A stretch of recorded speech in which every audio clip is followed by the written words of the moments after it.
Jesus and his disciples went to a garden called Gethsemane.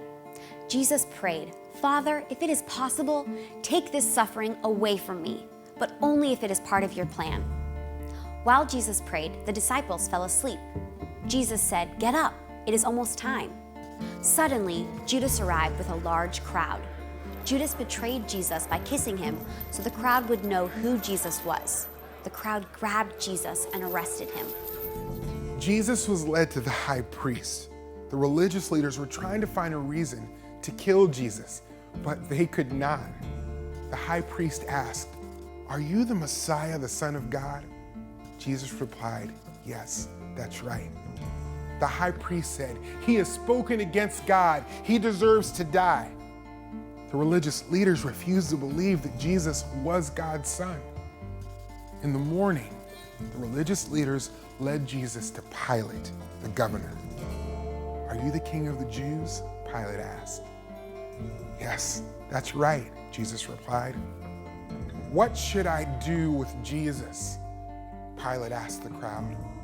"Crucify him," they answered. Pilate did not think Jesus had done anything wrong, but he handed Jesus over and said, "Do whatever you want." The governor's soldiers put a scarlet robe on Jesus. They made a crown of thorns and put it on his head. Then they mocked him. "Here is the King of the Jews." They beat Jesus and led him away to be killed. The soldiers nailed Jesus to a cross. They put a sign above his head that said, "This is Jesus of Nazareth, the King of the Jews." 2 criminals were crucified next to him.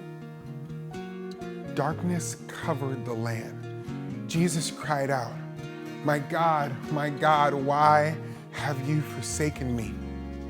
Jesus shouted again, and then he died. Suddenly, the curtain in the temple sanctuary split in two from top to bottom, and there was an earthquake. One of the men guarding Jesus' body said, "This man really was God's son." Jesus was buried in a tomb. A stone was sealed in the front of the tomb so that no one could steal Jesus' body. On the 3rd day, Mary Magdalene and the other Mary went to the tomb. Suddenly, there was an earthquake. An angel of the Lord rolled back the stone and sat on it. The guards were so afraid that they fainted.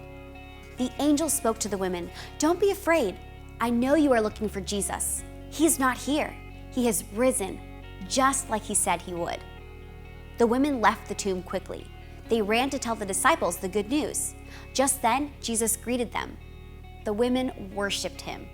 "Don't be afraid," Jesus told them. "Tell my followers to go to Galilee. They will see me there."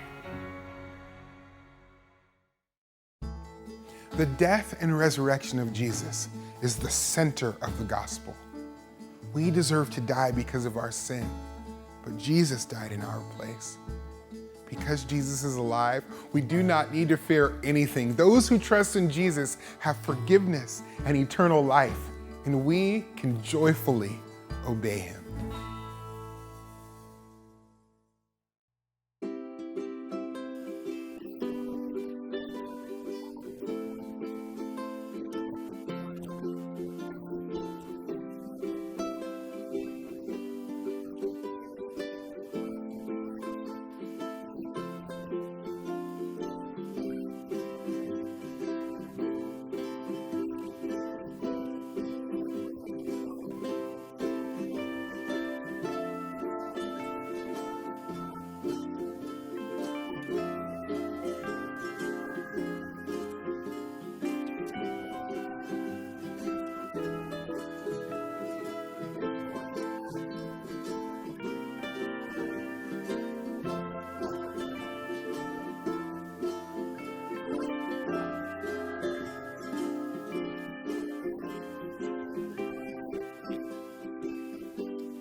Hey there, I'm Pastor Brian, and it's time for Questions from Kids.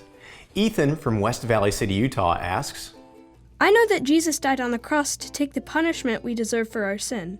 But why did he rise from the dead? Why does it matter that Jesus is alive? Ethan, that is a critical question. Thank you so much for asking that. And in your question, you hit something really important, that we know how vital the cross is, that Jesus died for us.